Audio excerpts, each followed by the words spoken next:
Good evening, সবাইকে স্বাগত জানাই তোমাদের এই ইউটিউব চ্যানেল সোহেল এক্সক্লুসিভে।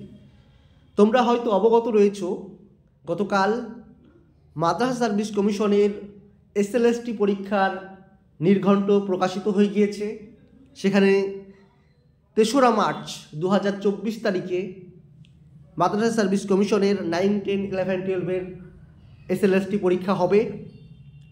হাতে বেশি সময় নেই, এখন জোর কদমে প্রিপারেশন নিতে হবে। কিভাবে পড়বে সে বিষয়ে অবশ্যই স্ট্র্যাটেজিক্যাল ভিডিও আমি আপলোড করে দিয়েছি, তোমরা অবশ্যই দেখে নেবে। এবং একটি নতুন সেশন শুরু হয়েছে রাষ্ট্রবিজ্ঞান বিষয়টির ওপর, সম্পূর্ণ সিলেবাস থেকে, অর্থাৎ 40টি ইউনিট থেকেই বাছাইকৃত সেরা এমসিকিউ নিয়ে 1500+ গুরুত্বপূর্ণ এমসিকিউ আমি 40 দিনেই শেষ করব, যে করেই হোক। যেখানে 90 পাওয়ার শপথ নিয়ে আমরা প্রস্তুতি নেব। বাজিমাত সেশনটির নাম রেখেছি। এর আগে 2টি পার্ট আপলোড করা হয়ে গিয়েছে, আজ 3 নম্বর পার্ট আপলোড করব, তোমরা দেখে নিও। তো এরকম ভিডিও তোমরা যদি দেখতে চাও, প্রথমেই সোহেল এক্সক্লুসিভ ইউটিউব চ্যানেলটি সাবস্ক্রাইব করে রাখতে হবে এবং ডেসক্রিপশন বক্সে গিয়ে দেখবে একটা হোয়াটসঅ্যাপ গ্রুপের লিঙ্ক রয়েছে, সেই গ্রুপে অবশ্যই জয়েন হয়ে যাবে সবসময় সঠিক ডেটা পাওয়ার জন্য এবং সবার আগে ভিডিও দেখার জন্য। ঠিক আছে, ওখানে লিঙ্কগুলি আমি দিয়ে দিই। তো চলো দেখে নিই। প্রথমে বলে রাখি, রাষ্ট্রবিজ্ঞানের ক্লাসটি এসএলএস রাষ্ট্রবিজ্ঞান প্রতিদিন সন্ধ্যে 7:30টায় ক্লাসের ভিডিও আপলোড করা হবে। 7:30টায় তোমরা ভিডিওটা দেখে নেবে। দেখো, আমাদের এখানে বিভিন্ন কোর্স রয়েছে, সেগুলো এর আগে বলেছিলাম। যাই হোক, যেহেতু সময় কম, আমি ক্লাসটি শুরু করার আগে বলে রাখি, মাত্র 40টা দিন আছে হাতে। 40 দিনের জন্য একটা সম্পূর্ণ প্যাকেজ রাখছি। 21 তারিখ থেকে ক্লাস শুরু হচ্ছে।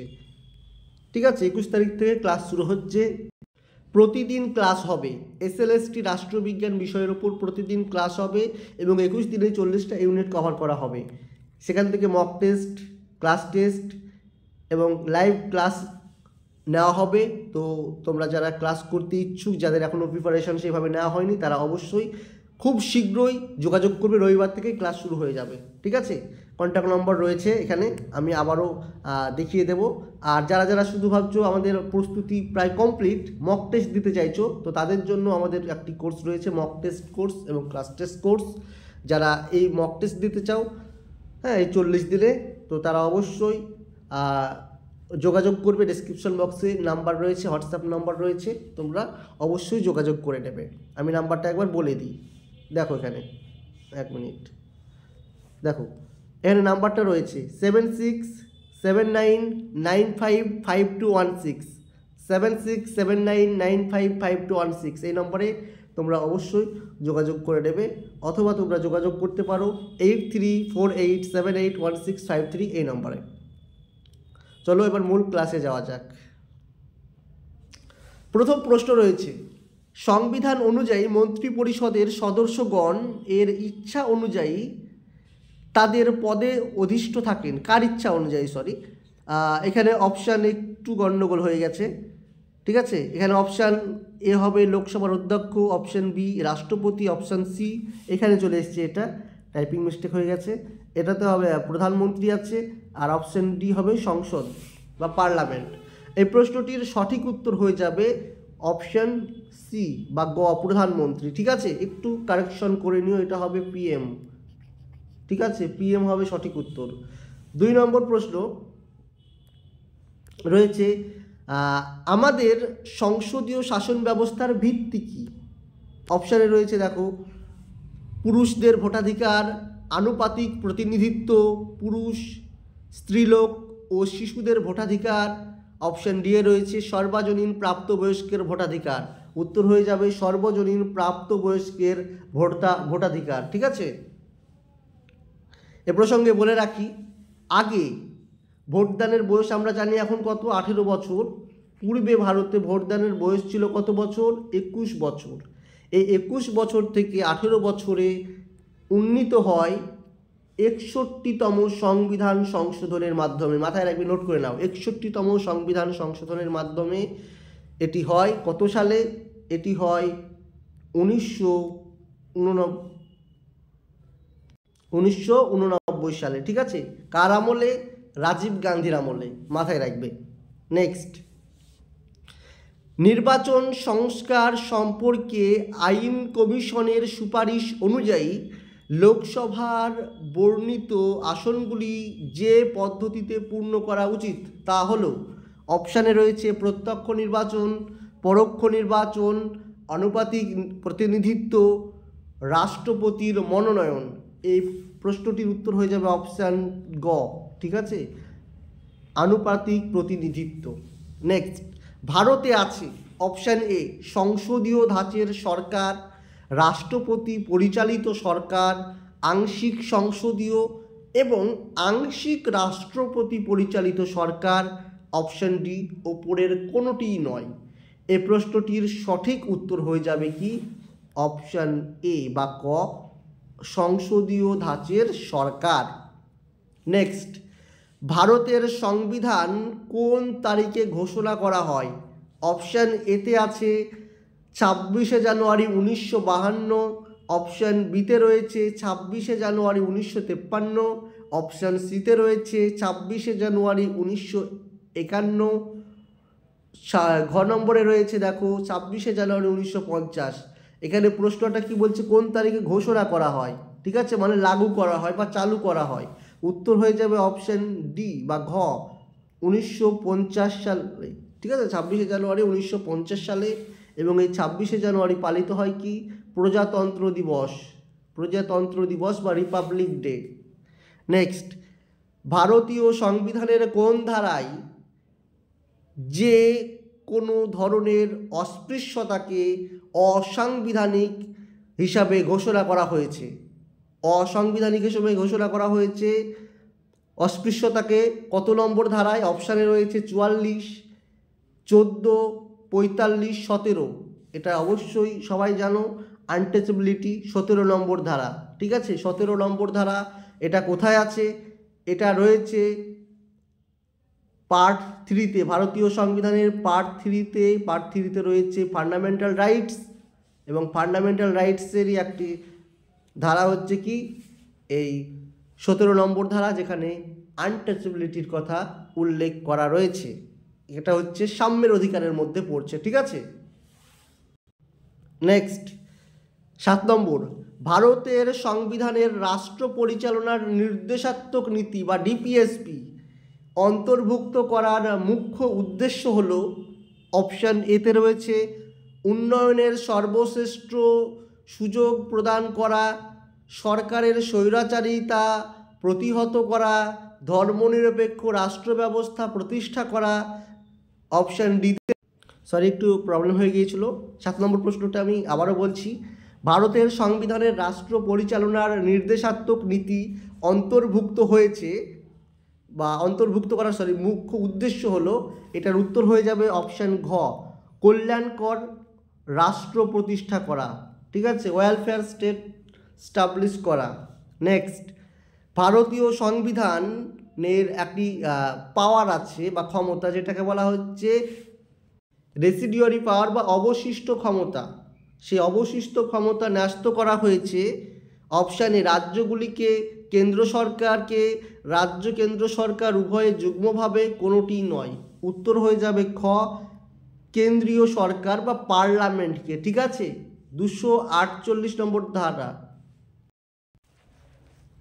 248 নম্বর ধারায়। ঠিক আছে, 248 নম্বর ধারায় বলা হয়েছে, অর্থাৎ যুগ্ম ক্ষমতা, যুগ্ম তালিকা, কেন্দ্র তালিকা, রাজ্য তালিকার বাইরে যে সমস্ত ক্ষমতাগুলি থাকবে বা বিষয়গুলি থাকবে সেগুলিকে বলা হয় অবশিষ্ট ক্ষমতা বা অবশিষ্ট পাওয়ার। সেগুলি থাকবে কার হাতে? পার্লামেন্টের হাতে। 248 নম্বর ধারা। নেক্সট, পশ্চিমবঙ্গে বর্তমানে জেলা পরিষদের সভাধিপতির পদমর্যাদা যে পদাধিকারী ব্যক্তির সমতুল্য তা হল ক্যাবিনেট মন্ত্রী, রাষ্ট্রমন্ত্রী, জেলা শাসক, মুখ্য সচিব। উত্তর হয়ে যাবে রাষ্ট্রমন্ত্রী। ঠিক আছে, রাষ্ট্রমন্ত্রী। পশ্চিমবঙ্গের ত্রিস্তরীয় পঞ্চায়েত ব্যবস্থায় জেলা পরিষদের রাজনৈতিক প্রধানকে বলা হয় সভাধিপতি, পঞ্চায়েত সমিতির রাজনৈতিক প্রধানকে বলা হয় সভাপতি এবং গ্রাম পঞ্চায়েতের রাজনৈতিক প্রধানকে বলা হয় গ্রাম প্রধান। 10 নম্বর প্রশ্ন, সুপ্রিম কোর্টের বিচারপতিগণের অবসর গ্রহণের বয়স কত? অপশান এ রয়েছে 56 বছর, বি রয়েছে 54, সি 60 বছর, ডি রয়েছে 65 বছর। উত্তর হয়ে যাবে 65 বছর, ঠিক আছে, 65 ইয়ার সুপ্রিম কোর্টের বিচারপতিদের অবসর গ্রহণের বয়স। এবং মাথায় রাখবে হাইকোর্টের অবসর গ্রহণের বয়স হচ্ছে বিচারপতিদের 62 বছর। বর্তমানে ভারতীয় সুপ্রিম কোর্টের স্ট্রাকচারটা কীরকম? 33+1 অর্থাৎ 33 জন অন্যান্য বিচারপতি এবং একজন প্রধান বিচারপতি, টোটাল 34। নেক্সট 11 নম্বর, সংসদ কর্তৃক কোনো বিল অনুমোদিত হওয়ার পর রাষ্ট্রপতি পুনর্বিবেচনার জন্য বিলটি ফেরত পাঠাতে পারেন, স্বাক্ষরদানে অসম্মতি জানাতে পারেন, বিলটি সংশোধন করতে পারেন, লোকসভার অধ্যক্ষের সঙ্গে পরামর্শ করতে পারেন।